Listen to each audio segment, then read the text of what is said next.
शहरी विकास मंत्री सुरेश भारद्वाज ने पश्चिम बंगाल में हिंसा की घटनाओं को लेकर केंद्र सरकार से हस्तक्षेप का अनुरोध किया है। शिमला मंडल द्वारा इस हिंसा के खिलाफ दिए गए एक धरने के बाद मंत्री ने कहा कि तृणमूल कांग्रेस और ममता बनर्जी की चुप्पी इन हिंसात्मक घटनाओं का मौन समर्थन है। भारद्वाज ने कहा कि लोकतंत्र में जनादेश को स्वीकार करना चाहिए, लेकिन तृणमूल कांग्रेस और पार्टी की नेता ममता बनर्जी शायद नंदीग्राम के नतीजों को पचा नहीं पाई है। इसके चलते प्रदेश भर में हिंसा का जो नंगा नाच तृणमूल कांग्रेस के अराजक तत्व द्वारा किया जा रहा है वो निंदनीय है।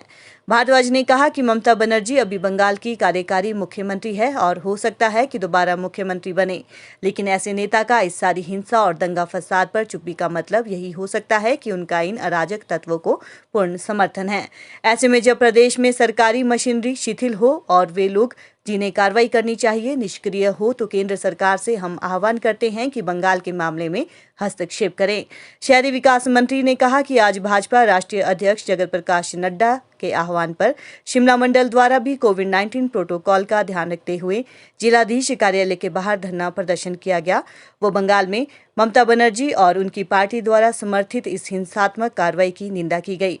मंत्री ने बताया कि इस धरने में शिमला मंडल के पदाधिकारी और शिमला मंडल युवा मोर्चा के पदाधिकारी सम्मिलित हुए। किन्नर Kailash jewellers, main Bazar, Rampur Bushahr, district Shimla. 100% hallmark jewellery showroom. बंद करो कांग्रेस, हाय हाय हाय हाय हाय हाय हाय। ममता बनर्जी होश में आओ, होश में आओ, होश में आओ। ममता बनर्जी हाय हाय हाय हाय हाय। ममता बनर्जी हाय हाय हाय हाय हाय हाय। संविधान का सम्मान करना सीखो, करना सीखो, करना सीखना सीखो, करना। देखिए, 5 राज्यों के चुनाव हुए हैं। वेस्ट बंगाल में भी विधानसभा के चुनाव हुए। वहाँ पर तृणमूल कांग्रेस और भारतीय जनता पार्टी का मुकाबला था। तृणमूल कांग्रेस वहाँ पर भारी बहुमत से जीती है, लेकिन वहाँ की जो मुख्यमंत्री हैं, जो तृणमूल कांग्रेस की सुप्रीमो कही जाती हैं,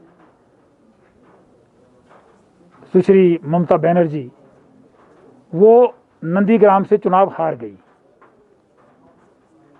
लेकिन चुनाव हारने के बाद उनके कार्यकर्ताओं द्वारा भारतीय जनता पार्टी के चुने हुए जो प्रत्याशी थे, वहाँ पर जो विजयी हुए हैं,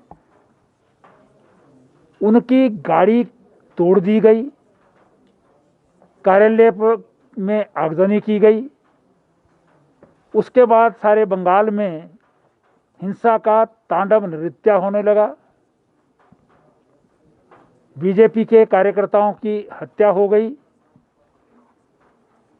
और सारे बंगाल में तृणमूल कांग्रेस द्वारा जिस प्रकार से हिंसा का नंगा नाच जो है वहाँ पर किया जा रहा है, उसमें पार्टी की जीत के बावजूद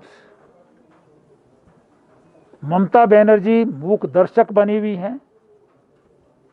ना तो वो अपने पार्टी के कार्यकर्ताओं को जो है वो रोक पा रही हैं, ना ही उनको जो है वो कोई कड़ा संदेश जो है वो मुख्यमंत्री के तौर पर उन्होंने दिया है, जिसका अर्थ यही लगता है कि वो स्वयं इस हिंसा में जो है वो सहभागी हैं। इसके विरोध में भारतीय जनता पार्टी के राष्ट्रीय अध्यक्ष जगत प्रकाश नड्डा जी ने पूरे देश भर में धरना प्रदर्शन करने का आह्वान किया, जिसमें उन्होंने जो है वो कहा था कि कोविड के जो प्रोटोकॉल हैं उनका सम्मान करते हुए ये धरना प्रदर्शन हो। उसी आह्वान पर भारतीय जनता पार्टी शिमला मंडल द्वारा आज सीटीओ के पास, यानी जिलाधीश शिमला के कार्यालय के पास, शिमला मंडल के पदाधिकारियों ने प्रोटोकॉल का ध्यान रखते हुए धरना और प्रदर्शन जो है वहाँ पर आयोजित किया है। और वेस्ट बंगाल में बीजेपी के कार्यकर्ताओं पर हो रहे इस तशद्दुद और अत्याचार के विरोध में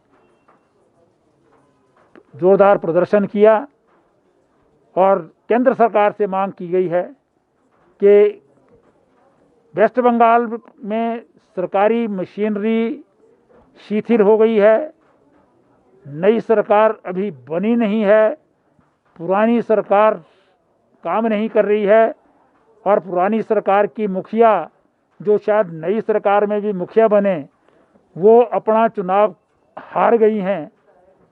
इसलिए केंद्र को जो है वहाँ पर हस्तक्षेप करना चाहिए, क्योंकि जिस प्रकार से जो है वो वहाँ पर लोकतंत्र की हत्या हो रही है, जिस प्रकार से चुनाव जीतने के बाद विरोधी दलों के कार्यकर्ताओं के ऊपर जो है वो अत्याचार हो रहा है, जिसके बारे में वहाँ के राज्यपाल महोदय ने भी चिंता जाहिर की है और जो मीडिया पर स्पष्ट रूप से दिखाया जा रहा है कि किस प्रकार से महिलाओं के साथ जो है वहाँ पर दुर्व्यवहार हो रहा है, किस प्रकार से उनको ज़मीन पर जो है पटक पटक कर जो है वो मारा पीटा जा रहा है, इसके विरोध में भारतीय जनता पार्टी का ये धरना और प्रदर्शन था।